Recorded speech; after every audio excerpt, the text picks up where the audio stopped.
Hadirin mulakan Allah SWT. Jadi orang tuh kalau mau jadi ahli surga, nah, maka bahagianya itu semenjak di dunia. Begitu juga orang tuh kalau mau jadi ahli neraka, maka sumpahnya juga mulai dari dunia. Walaupun dia itu punya mobil mewah, walaupun dia punya rumah mewah, walaupun dia itu punya istri cantik, karena mau calon neraka, ya dia itu di dunia itu angetin rokok mun kroso istilahnya tadi.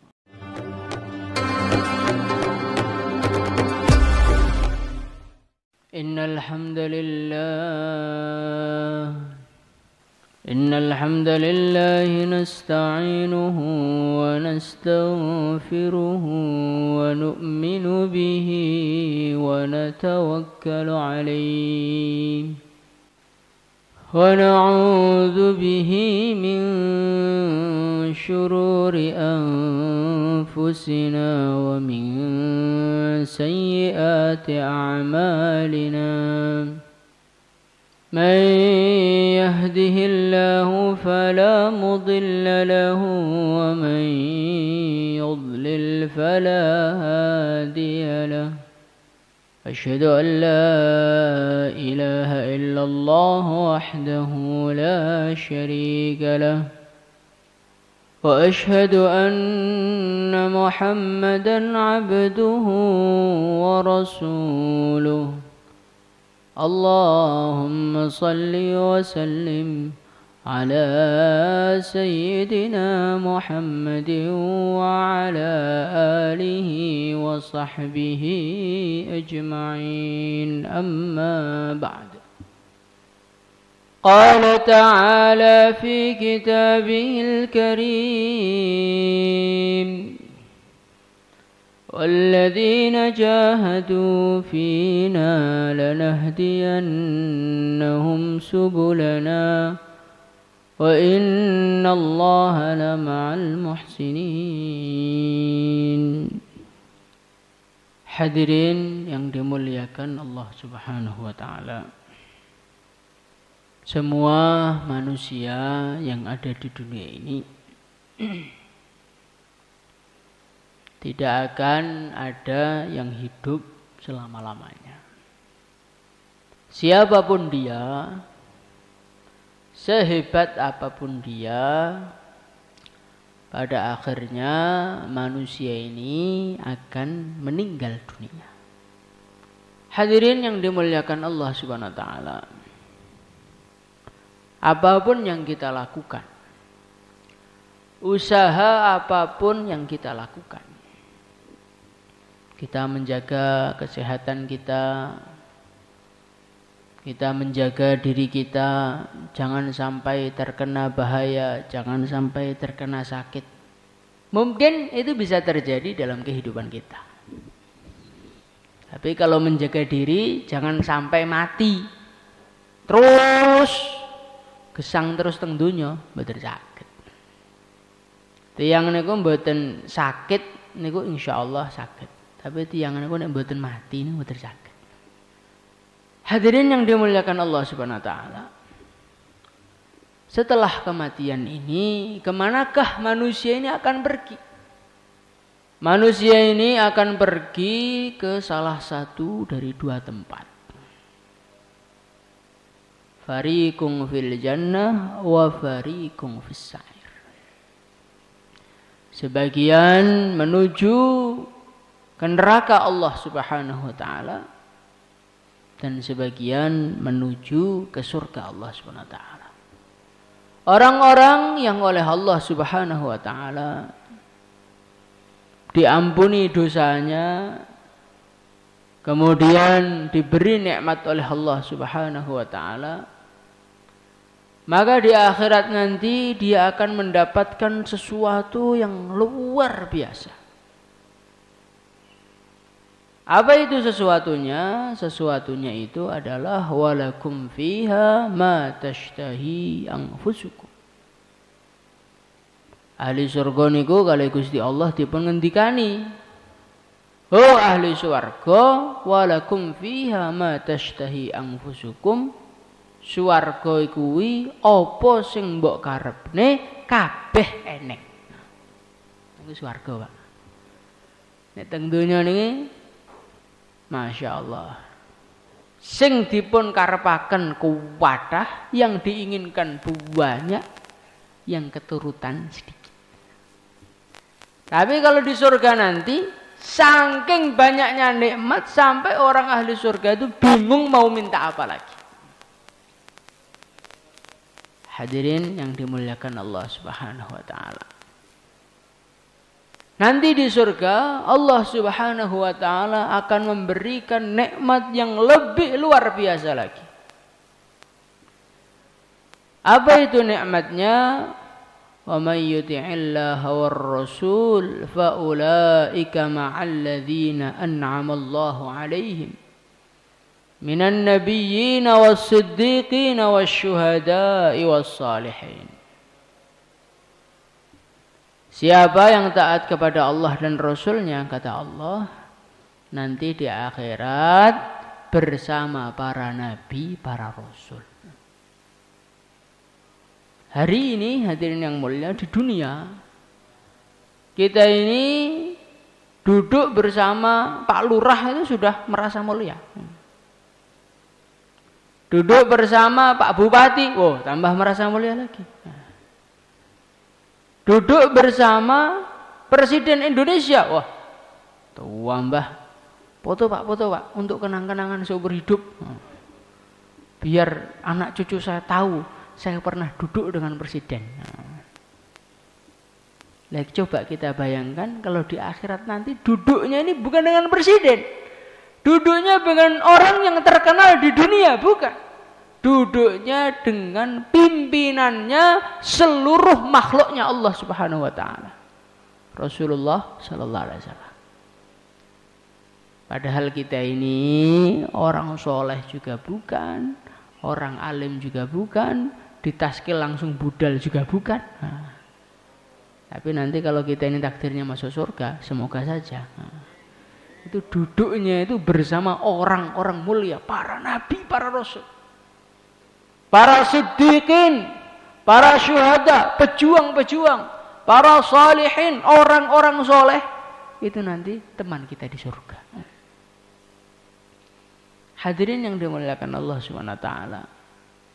Orang itu kalau sudah sampai surga, Allah akan memberikan satu nikmat Allah yang termahal, tidak ada tandingannya di alam semesta.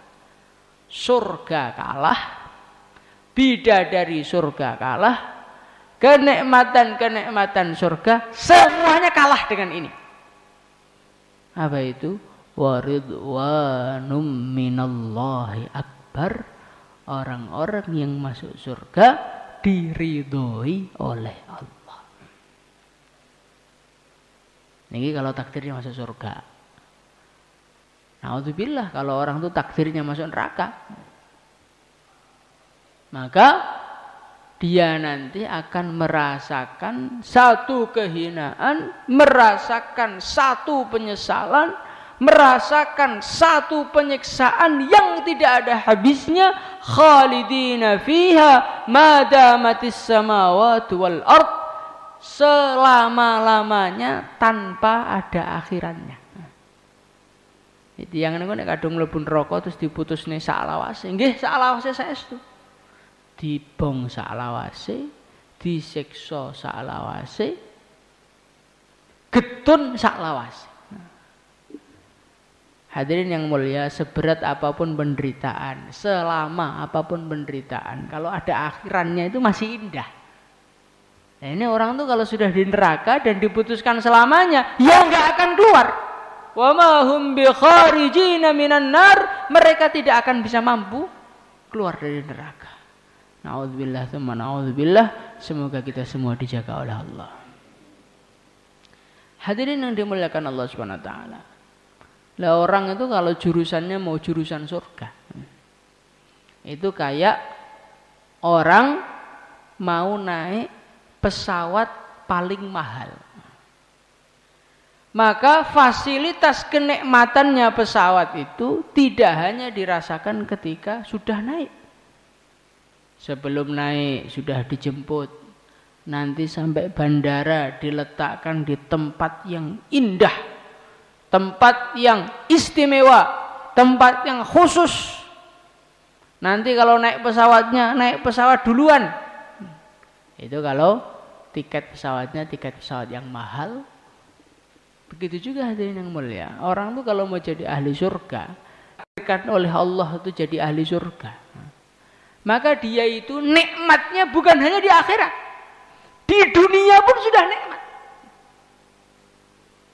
Loh Pak, itu saya melihat orang-orang yang memperjuangkan agama itu menderita Pak di dunia. Enggak nikmat mereka itu. Oh, belum paham. Kalau kita ini baru memahami nikmat itu artinya makan sate, nikmat itu artinya tidur yang lama, nikmat itu artinya enggak ngapa-ngapain, itu kata Imam Ghazali, berarti pemahaman kita kepada nikmat masih sama dengan pemahamannya sapi kepada nikmat. Jadi nih kita niku memahami nikmat itu artinya tilem, nikmat itu artinya mangan sing enak, niku malah dereng patek menungso. Lah menungso ini kenikmatannya napa? Fangsab fa inna ladzal 'aishi fin nasabi. Kenikmatannya manusia itu kenikmatan di dalam hati. Dan kenikmatan di dalam hati itu akan kita dapatkan kalau kita ini susah payah dalam kehidupan kita. Kita khurut patang wulan, berjuang, diusir-usir tiang. Rasanya abot, tapi aslinya nikmat. Ngene mboten, Mbak? Nek jenengan mboten percaya, jenengan jajal bakdo niki patang wulan langsung mengko lak bener sing kula sanjangaken. Hadirin yang dimuliakan Allah Subhanahu wa taala. Orang-orang yang dia ini mau masuk surga, maka Allah Subhanahu wa taala jadikan hayatan thayyibah, falanuhyiyannahu hayatan thayyibah. Allah akan jadikan hidupnya itu indah. Jadi yang diindahkan oleh Allah itu bukan mobilnya. Yang diperindah oleh Allah itu bukan istrinya. Yang diindahkan oleh Allah itu bukan rumahnya. Tapi yang diindahkan oleh Allah itu hidupnya. Hadirin dimuliakan Allah Subhanahu wa taala. Orang itu kalau yang diindahkan rumahnya belum tentu bahagia hidupnya. Orang itu kalau yang diperindah istrinya belum tentu bahagia hidupnya. Orang itu kalau yang diindahkan itu hartanya, rumahnya, mobilnya belum tentu bahagia. Tapi kalau orang itu yang diindahkan hidupnya, mboten gadah nopo-nopo pun tetap bahagia. Kok bisa loh Pak? Orang nggak punya apa-apa kok bahagia itu bagaimana? Ini Pak, sing radi angel memahami niki. Karena kita niku kulino bahagianya itu dengan memiliki harta. Bahagianya itu kalau punya uang, bahagianya itu kalau punya rumah. Makanya memahami ini agak susah. Suatu ketika ada seorang, dia ini buta, lumpuh, gudiken, miskin di pinggir pasar. Naudzubillah. Hadirin dimuliakan Allah Subhanahu wa taala. Orang tadi itu di pojok pasar itu mengatakan alhamdulillah, alhamdulillah, alhamdulillah. Ketok seneng, ketok syukur, ketinggal bahagia gitu hidupnya. Maka ada orang lewat tuh herannya ya, lumpuh, buta, gudiken, melarat, kok bisa seneng tuh? Gimana orang ini ceritanya? Pak, sampean itu loh. Kondisinya udah kayak gitu kok masih kelihatan seneng tuh, yang samain seneng kan apanya? Maka beliau mengatakan, coba kamu lihat di pasar ini loh, semua manusia itu yang ingat sama Allah cuma saya tok loh. Ya saya senengnya nggak karu-karuan, masih ditolong oleh Allah untuk ingat kepada Allah. Coba hadirin yang mulia. Jadi orang tuh kalau sudah dibahagiakan hidupnya, gudikan melarat, wuto, niku nggih tetep seneng mawon. Makanya seneng gembira itu letaknya bukan di dalam harta, tetapi letaknya ketika orang tuh diberi kebahagiaan oleh Allah.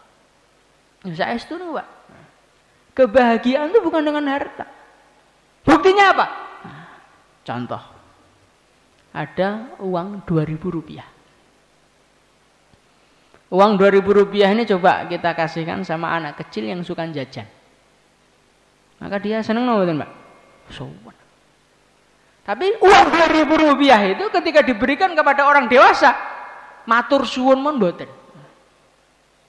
Artinya apa? Artinya duit itu tidak membahagiakan. Yang membahagiakan itu siapa? Allah. Kalau Allah memberikan kebahagiaan, maka duit 2.000 dalam anak kecil senangnya setengah mati. Kalau Allah tidak memberikan kebahagiaan, maka duit 2.000 ya tidak akan menyenangkan. Iya Pak, kalau 2.000 jelas nggak seneng. Kalau 100.000 ya jelas seneng. Iya, kalau yang nerima kita. Tapi kalau yang kita kasih orang kaya raya, 100.000 juga sedikit. Jadi hadirin muliakan Allah SWT, kebahagiaan itu bukan dengan harta, tetapi ketika kebahagiaan itu dimasukkan oleh Allah dalam hati kita. Hadirin muliakan Allah SWT. Jadi orang itu kalau mau jadi ahli surga, maka bahagianya itu semenjak di dunia. Begitu juga orang itu kalau mau jadi ahli neraka, maka sumpahnya juga mulai dari dunia. Walaupun dia itu punya mobil mewah, walaupun dia punya rumah mewah, walaupun dia itu punya istri cantik, karena mau calon neraka, ya dia itu di dunia itu angetin rokok mun kroso istilahnya itu nih. Nah, saat ini jenengan itu pengen swarga atau pengen rokok Pak? Saya itu. Loh ini abot loh nih Pak. Hadirin muliakan Allah SWT. Seorang sahabat beliau bertanya kepada Rasulullah SAW, ya Rasulullah, berikan pesan kepada saya satu kata yang pendek, ringkes, tapi mencukupi semuanya untuk keselamatan saya, dunia saya, akhirat saya. Monggo Kanjeng Nabi ngendika, "Qul Rabbiyallah tsumastaqim." Katakanlah, Rabbiyallah, Tuhan saya Allah. Ini kunci Pak. Tiang niku nek pengen penak donya, penak akhirat, kuncinya setunggal. Rasakan di dalam hati Tuhan saya adalah Allah. La ilaha illallah. Tiang niku urip niku sumpah. Bingung. Itu masalahnya cuma satu. Mboten patek krasa nek gadah pangeran Gusti Allah mboten patek krasa. Mboten patek krasa nek Gusti Allah niku moho sayang, moho pemurah kepada dia itu enggak kerasa. Sehingga akhirnya duit enggak punya, bingung enggak karu-karuan. Istri ngamuk, bingung enggak karu-karuan. Sawah enggak panen, bingung enggak karu-karuan. Wes pokoke isine uripe niku bingung tok. Setiap bingung, setiap ada masalah, dia langsung bingung. Setiap rezeki yang diberikan selalu merasa kurang. Dan ini kalau orang tuh nggak kerasa punya Allah itu seperti itu. Maka di dalam satu cerita, Nabi Sulaiman alaihi salatu wassalam minta izin kepada Allah Subhanahu wa taala untuk memberi rizki kepada semut. Maka ditanya, "Hei semut, biasanya kamu itu sama Allah dikasih rizki berapa?" Maka semut tadi mengatakan, "Saya 1 tahun dikasih rizki Allah beras 1 biji." Oh ya udah, kalau gitu sekarang yang memberi rizki kamu untuk saat ini saya dulu ya. Ya nggak apa-apa kata semut. Maka semut itu dikasih beras 1 oleh Nabi Sulaiman. Cerita Israiliyat ini. Nah, kemudian setahun kemudian bukan lagi itu tempatnya. Ternyata yang dimakan baru separuh sama semut. Loh, semut. Lah kok masih separuh berasnya? Iya, berasnya yang beri kamu. Saya khawatir tahun ini kamu lupa memberi beras sama saya. Akhirnya saya sisakan separuh, jogo-jogo nek sampean kesupen, kula tesih gadah cadangan beras.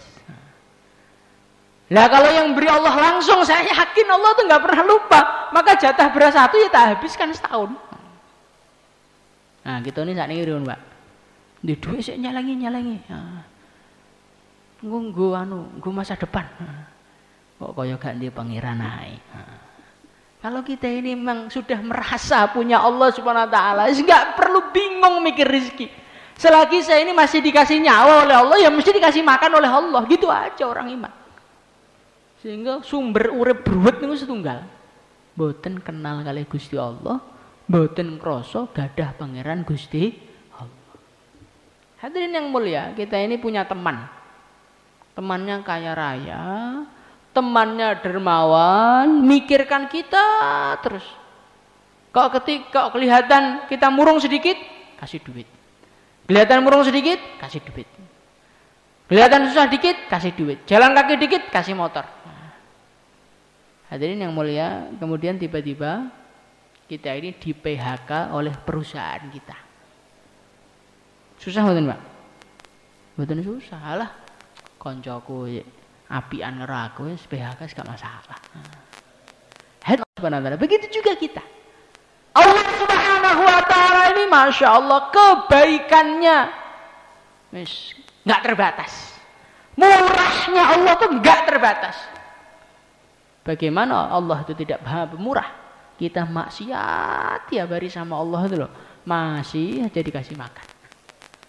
Tiap hari kita suruh sholat sama Allah, dipanggil oleh Allah, hayya ala sholat. Ini budal itu ke masjid mun komat. Mat kolam cing saja yang boro. Komat teko salam pelencing. Dicelukkan sholat angel, dicelukkan dakwah nggih angel, ken manut nggih angel. Ini kudune kita ini kudune mun mboten diparingi daharan kali Gusti Allah. Saking belinge. Saking banyaknya dosa kita, saking banyaknya salah kita. Dikasih nikmat tiap hari suruh inget tok itu enggak mau kita. Ya ayyuhalladzina amanu dzkurullaha dzikran katsira.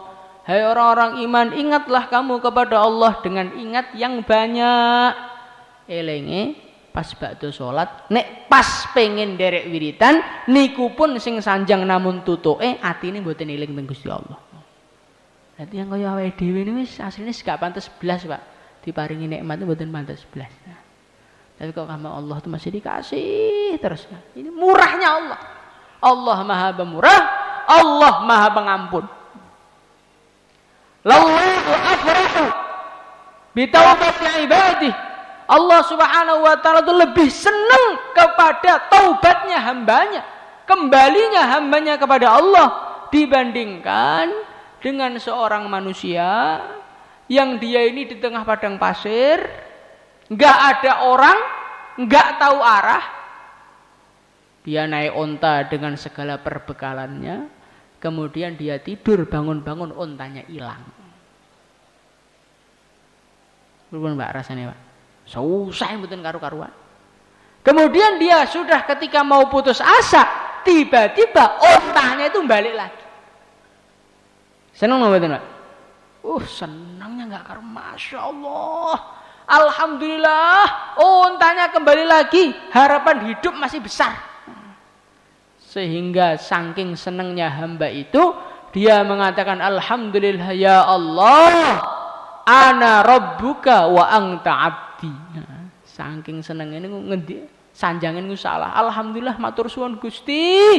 Kula niku pangerane panjenengan, jenengan niku kawula kula. Saking senengene sampai ngomongnya bledru.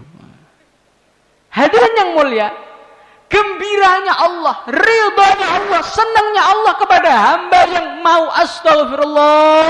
Ya Allah, saya minta ampun ya Allah. Dosa saya banyak ya Allah. Saya kapok maksiat ya Allah. Itu Allah itu lebih senang daripada hamba yang ontanya ketemu tadi.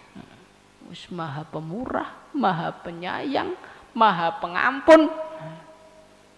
Makanya tiang niku kuncine urip bahagia selamat dunia selamat akhirat, kuncine setunggal kul rabbi Allah, tancapkan dalam hati Allah itu Tuhan saya. Insyaallah hadirin mulia. Terus kemudian kul rabbiyallah tsumma istaqim.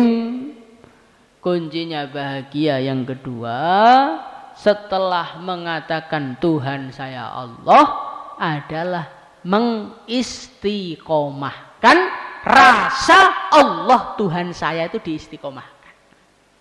Nek krasane sak menit, lupanya setahun, yaitu nanti ya bahagianya 1 menit. Nah, sejauh mana rasa Rabbi Allah ini menancap di dalam hati kita, ya sejauh itu kebahagiaan kita.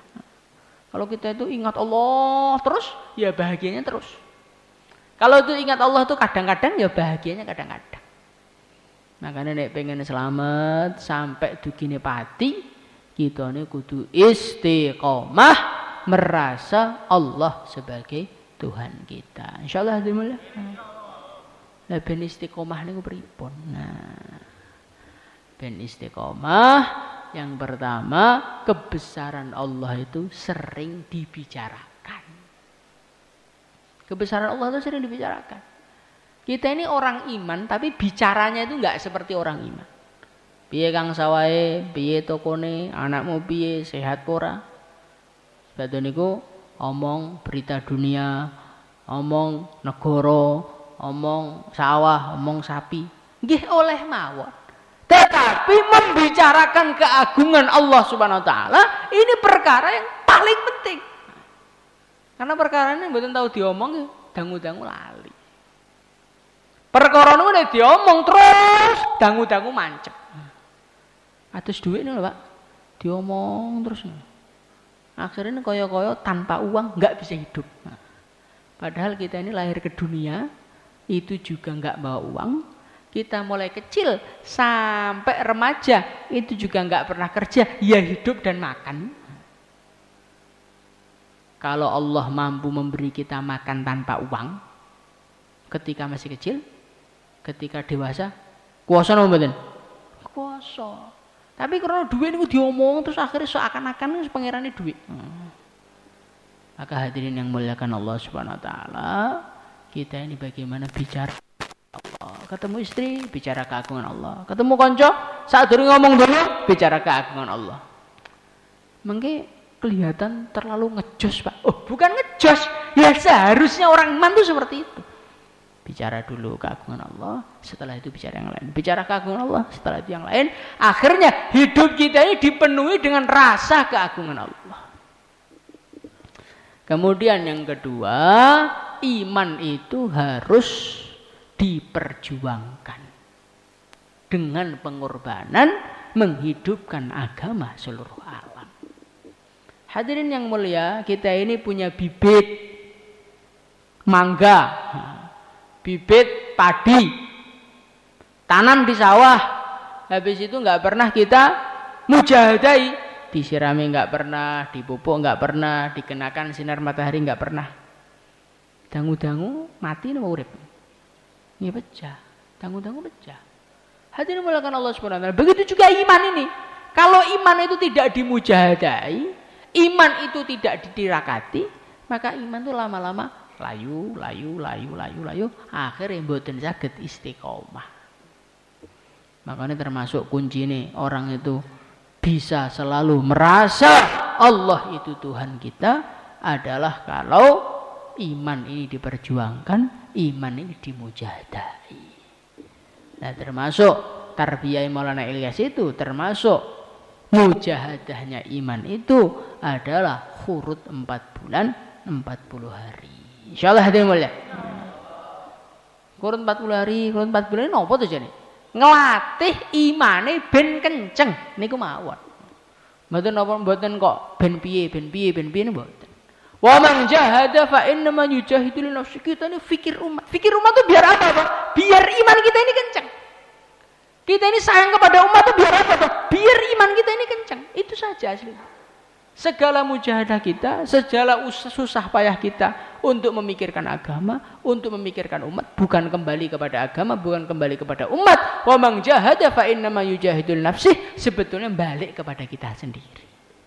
Kayak kita nukang, kita ini kerja, tubuh kita capek, tapi untungnya balik kepada kita. Begitu juga mujahadah berjuangnya agama, infak untuk agama, ngetokne duit kangge agama, ngorbane wekdal kangge agama. Ketoke rugi, ketingale, tapi sebetulnya ini menguntungkan kita karena akan mengokohkan iman kita, membahagiakan kehidupan kita, dan memperlancar urusan kita di akhirat insyaallah. Maka hadirin yang mulia, yang pengen belajar iman silahkan daftarkan nama. Monggo. Monggo Pak, monggo Pak. Monggo bluro nih, monggo. Getas jediru. Insyaallah sedaya Pak nggih. Nggih niki mawon ingkang saged kula aturaken wonten lebatipun nyuwun pangapunten. Assalamualaikum warahmatullahi wabarakatuh.